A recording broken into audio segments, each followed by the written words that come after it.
नमस्कार दोस्तों, आज की इस वीडियो में मैं आपसे मेरी लॉ ऑफ अट्रैक्शन की रूटीन शेयर करने वाला हूं, जिससे आप ये समझ पाओगे कि लॉ ऑफ अट्रैक्शन की रूटीन होनी कैसे चाहिए। और अगर आप अपनी लॉ ऑफ अट्रैक्शन रूटीन बनाना चाहो तो आप इस तरीके से उसको बना भी सकते हो, और अगर आप चाहो तो मेरी वाली रूटीन को भी आप फॉलो कर सकते हो। तो लॉ ऑफ अट्रैक्शन की रूटीन की क्या इंपॉर्टेंस होती है लाइफ में, ये तो आप सभी जानते ही हो, क्योंकि जब तक आप कंसिस्टेंसी के साथ अपनी रूटीन को फॉलो नहीं करते तब तक आपके माइंड में या आपकी वाइब्रेशन में वो शिफ्ट आता ही नहीं जिसकी वजह से आप मैनिफेस्टेशन कर पाओ।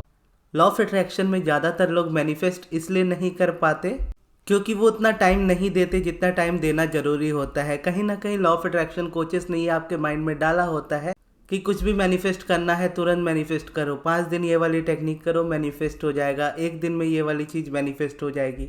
अब YouTube के एल्गोरिथम के हिसाब से इन चीज़ों को देखते हो, यानी एल्गोरिथम उन चीज़ों को ज़्यादा शो करता है जो आप देखना पसंद करोगे। तो ज़रूरी नहीं कि अगर किसी टाइटल या किसी थंबनेल में लिखा है कि 1 दिन के अंदर या 1 मिनट के अंदर मैनिफेस्ट हो जाएगा तो हो ही जाएगा।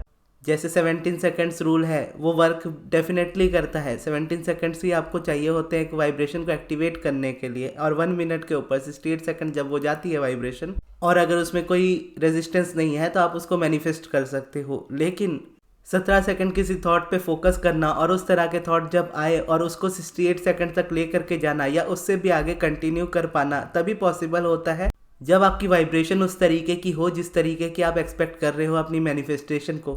फॉर एग्जाम्पल, अगर मैं ये चीज़ करता हूँ तो मेरे लिए स्टिल पॉसिबल है क्योंकि मैं इतने टाइम से मेडिटेशन कर रहा हूँ। लेकिन वहीं कोई न्यू पर्सन है जिसको लॉ ऑफ अट्रैक्शन के बारे में रिसेंटली पता चला है और उसे लॉ ऑफ अट्रैक्शन मैजिक लगता है, तो उसके लिए ये हो सकता है ना वर्क करे, क्योंकि मैंने अपने माइंड को उतना टाइम दिया है उस जगह पे डेवलप होने के लिए कि वाइब्रेशन को कैसे एक्टिवेट किया जाता है। और ये जो एबिलिटी भी होती है ना, ये आपके टाइम के साथ साथ ग्रो भी होती रहती है, या कभी कभी आप रेजिस्ट करो तो कम भी हो रही होती है।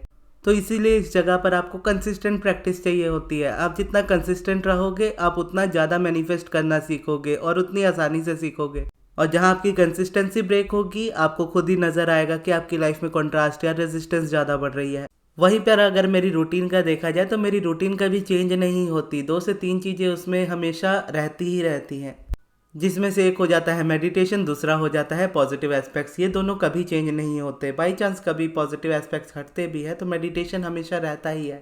और रिसेंटली मेडिटेशन ब्रेक हो चुका था मेरा, लेकिन मैंने वापस से स्टार्ट कर लिया। अभी करेंटली के टाइम पे मैं बोलूँ तो मैं 10 मिनट्स इजीली मेडिटेशन करता हूँ डेली बेसिस पे। अगर बाई चांस किसी रीज़न से छूट भी जाए कभी तो कोई प्रॉब्लम नहीं।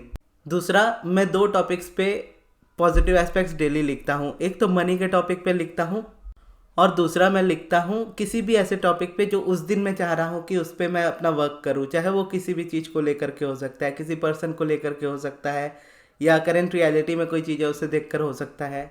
बेसिकली मुझे जहाँ लगता है कि इस जगह पे इम्प्रूवमेंट की ज़रूरत है उस जगह पे मैं पॉजिटिव एस्पेक्ट्स को देखना या लिखना पसंद करता हूँ।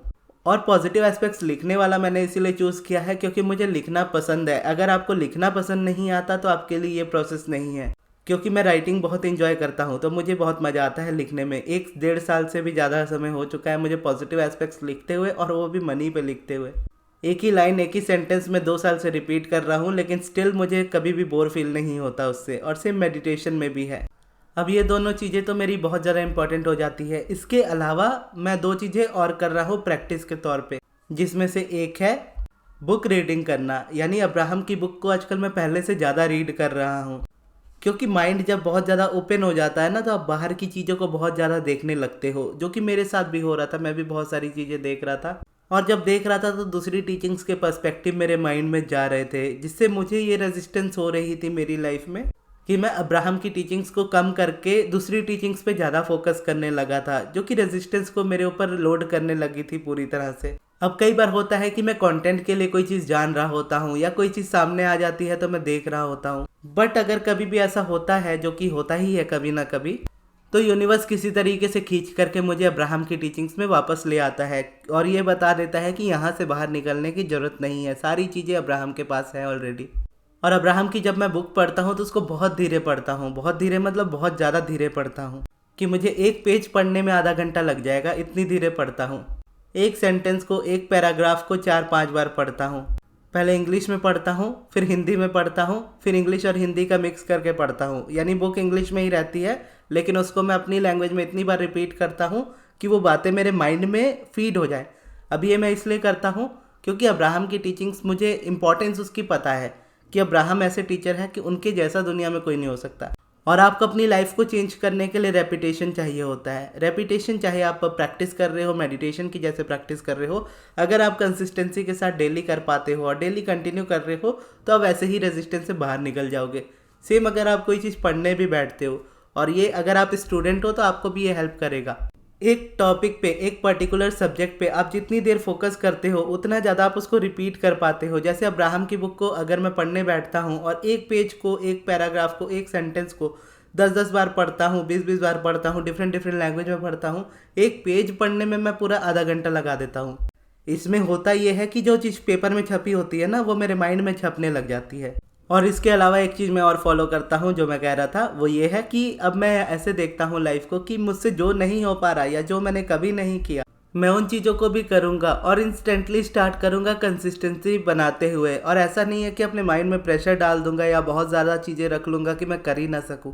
जैसे एक होता है लेट उठने की हैबिट, तो मैं अपने आप को वैसे लेट उठने वाली हैबिट के बारे में बात नहीं कर रहा। ये चीज़ें कई बार होता है ना कि आप अपनी पर्सनल चीज़ें नहीं शेयर करना चाहते, जस्ट इसीलिए मैं एग्जांपल के तौर पे इसको बता रहा हूँ कि मान लीजिए मैं या आप डेली लेट उठते हैं।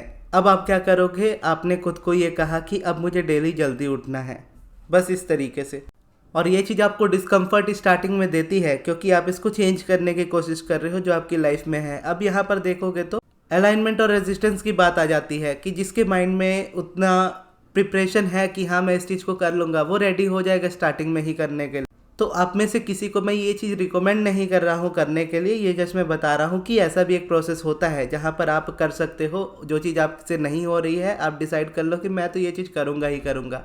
और स्टार्टिंग में वो चीज़ आपको थोड़ा सा परेशान कर देती है। अब जब वो चीज़ परेशान कर देती है तो स्टार्टिंग जब आप कर रहे होते हो आपकी बाकी कंसिस्टेंसी भी ब्रेक हो जाती है। अब क्योंकि कंसिस्टेंसी मेरे लिए एक हैबिट हो ही चुकी है कि जब से मैं मेडिटेशन कर रहा हूँ तो मैं कंसिस्टेंट रहना सीख गया हूँ।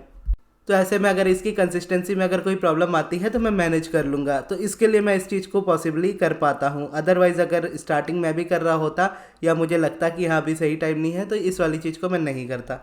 तो एट दी एंड अगर मुझे समराइज़ करना हो इस पूरी वीडियो को तो मैं पूरे दिन में क्या करता हूँ, जब भी सुबह उठता हूँ तो मेरा 15 मिनट का मेडिटेशन होना चाहिए, जो कि अभी 10 मिनट्स का होता है। क्योंकि मैं प्रेशर करके खुद को नहीं कर रहा, क्योंकि रिसेंटली मेडिटेशन ब्रेक हुआ था तो वापस से मैंने स्टार्ट किया था। तो 5 मिनट्स पहले कर पा रहा था, अभी 10 मिनट्स कर पा रहा हूँ, कुछ दिन में वो 15 मिनट्स हो जाएगा। तो 10 मिनट हो गए मेरे मेडिटेशन के। और उसके बाद अगर मैं पॉजिटिव एस्पेक्ट लिखने बैठता हूँ तो कई बार एक साथ ही एक के बाद एक दूसरा लिख लेता हूँ, यानी एक एस्पेक्ट लिखा एक पेज, दूसरा मैं दूसरे पेज पे लिख लिया। तो मैक्सिमम मुझे इसमें 15 से 20 मिनट लगेंगे, तो टोटल हो जाते हैं आधे घंटे। अब उसके बाद अगर मैं रात को जब सोने जाता हूँ मैं बुक उस वक्त पढ़ता हूँ, 1 से 1.5 घंटे में आराम से पढ़ता हूँ, 2-3 पेज पढ़ पाता हूँ इजीली, और उसके बाद सो जाता हूँ। अब यहाँ पर देखोगे तो पूरे दिन का काम मेरा कितना है, 1.5 से 2 घंटे का, यानी प्रैक्टिस आधे घंटे की है मुश्किल से। और बुक रीडिंग को भी अगर आप प्रैक्टिस के तौर पे गिनो तो वो 1.5 घंटे आराम से मैं इजीली पढ़ जाता हूँ, क्योंकि मुझे पढ़ना पसंद है। अब किसी को पढ़ना नहीं पसंद आएगा तो उनको 5 मिनट बैठना भी मुश्किल लगेगा। वैसे उस बुक को मैं रूटीन के तौर पे नहीं गिनता, रूटीन के तौर पे मैं बस इसी को देखता हूँ जो आधे घंटे का काम है, ये कभी भी ज़्यादा नहीं होता। तो अब जब आप रूटीन बनाओ तो आपको भी ये चीज़ ध्यान में रखनी चाहिए कि आपको सिर्फ 2 से 3 चीज़ें ही रखनी है। एक तो मेडिटेशन आप कंपलसरी करो, और स्टार्टिंग अगर आप मेडिटेशन से नहीं कर पा रहे हो तो चलेगा, यानी ज़रूरी नहीं है कि आप आज ही से मेडिटेशन करना स्टार्ट कर दो। मेडिटेशन करना ज़रूरी है, आज से ही करना ज़रूरी नहीं है। आप अपना टाइम लो, अपने हिसाब से चूज़ करो कि आपको कौन सा सब्जेक्ट ज़्यादा पसंद आ रहा है, और जो चीज़ पसंद आ रही है उस हिसाब से आप अपना रूटीन बनाना स्टार्ट करो।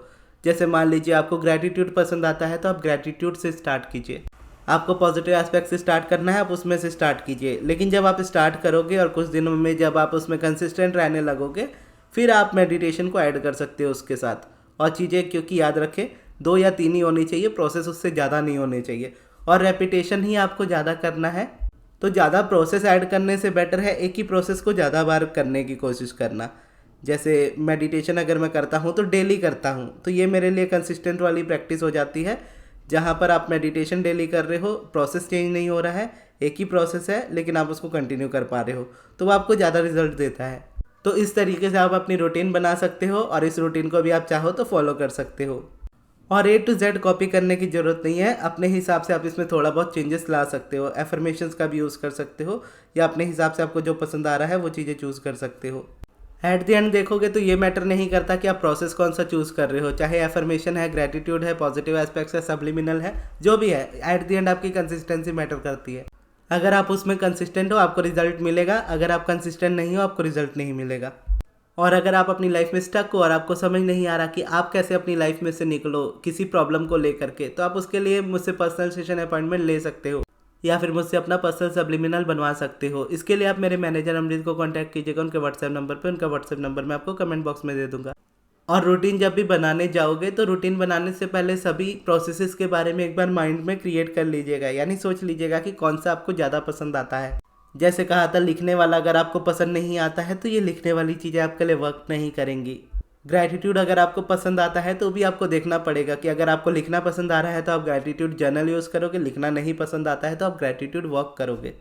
और अगर आप अब्राहम के प्रोसेसेस के बारे में और जानना चाहते हो, उनकी टेक्निक्स को करना चाहते हो, तो आपके स्क्रीन में ये जो प्लेलिस्ट आ रही है यहाँ से आप उनकी वीडियोस को देख सकते हो और चुन सकते हो कि आपके लिए कौन सी बेटर रहेगी। और इस वीडियो को देखने के लिए धन्यवाद।